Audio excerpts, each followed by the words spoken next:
I'm going to be doing a demo soon, but before I do the demo, I want to talk about how do I say this? There's a continuum of shame, and just we're from birth to through our whole lifetime, we are balancing between self at best and self at worst. So the self at best is, healthy pride.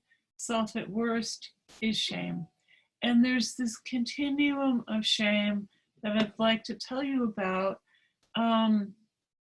that starts on this side with shyness. How many of you have experienced shyness when you were a child? Any of you feel like you were shy when you were a child? Right, I was very shy as a child.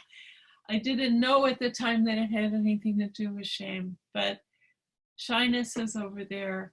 Also, self-conscious is on this side of the shame continuum.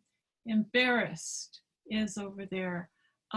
Also anxious. Sometimes people say they're anxious when they're actually feeling a lot of shame. Uncomfortable is another thing on the shame continuum. The inner critic is also there. Feeling judged, feeling stupid, feeling invisible, procrastination, feeling lazy, feeling flawed, feeling disrespected or rejected. And ultimately, we have humiliation, which is all the way on this side, and we have exile. And exile is how a tribe or a religion or a family or a society shames somebody so much that they actually are exiled from the tribe.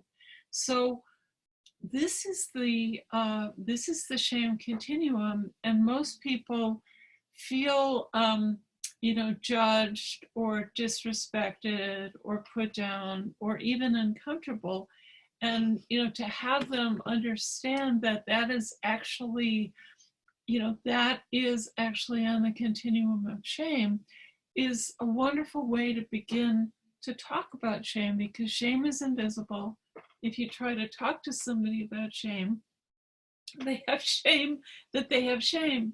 And so to be able to say there's this continuum of this primary emotion, and I just want to do a little psychoeducation and tell you about it, that when somebody is at this end of the shyness or in the middle of it, with the feeling stupid or there's something wrong with them, or at this end of feeling actually humiliated, it's going to make a difference in how they perceive themselves and how they perceive other people.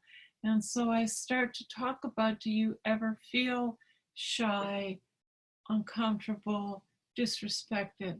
And those are beginning ways to begin this conversation. Some people have all pervasive shame, and they're so triggered at any point in the shame continuum that they just get flooded, and a whole lifetime of memories of shame comes back.